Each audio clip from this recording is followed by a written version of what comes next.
নমস্কার সবাইকে। আজকে একটা লঙ্কার ফিল্ডে আছি এবং আজকে একটা নতুন সমস্যা আপনাদের সবাইকে দেখাবো। আপনাদের জমিতেও এই রকমের সমস্যা হলে আপনারা কীরকমভাবে সমস্যাটাকে সমাধান করবেন এবং কি কি ওষুধ স্প্রে করবেন যাতে এই সমস্যাটা আপনাদের জমি থেকে পুরোপুরি শেষ হয়ে যায় বা আপনারা এই সমস্যাটাকে পুরোপুরি নিয়ন্ত্রণ করতে পারেন, এই ব্যাপারেই ভিডিওতে আলোচনা করব। ভিডিওটা আপনারা শেষ পর্যন্ত দেখতে থাকবেন।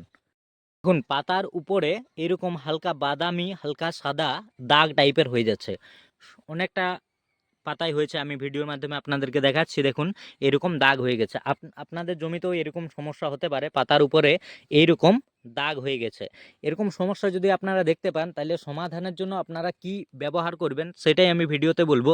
আপনারা কি করবেন, কার্বনডাজিম প্লাস ম্যাঙ্কোজেব এই ধরনের ওষুধ ফাঙ্গিসাইডকে স্প্রে করতে পারেন, কিংবা শুধু ম্যাঙ্কোজেব 75%কে স্প্রে করতে পারেন, কপার অক্সিক্লোরাইডকেও স্প্রে করতে পারেন, বা টেবুকোনাজল জাতীয় ওষুধকে, এই ধরনের ফাঙ্গিসাইডকে আপনারা এইটা নিয়ন্ত্রণ করার জন্য স্প্রে করতে পারেন। কি করবেন, ফাঙ্গিসাইডের সাথে একটা মাইসিন মেশাবেন।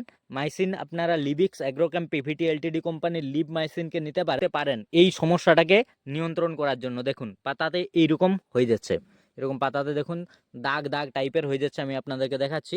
তো এইরকম সমস্যার জন্য ওষুধগুলো স্প্রে করবেন এবং আপনাদের জমিকে ভালো রাখবেন। ভিডিওটি ভালো লাগলে অবশ্যই লাইক, কমেন্ট এবং সাবস্ক্রাইব করে যাবেন।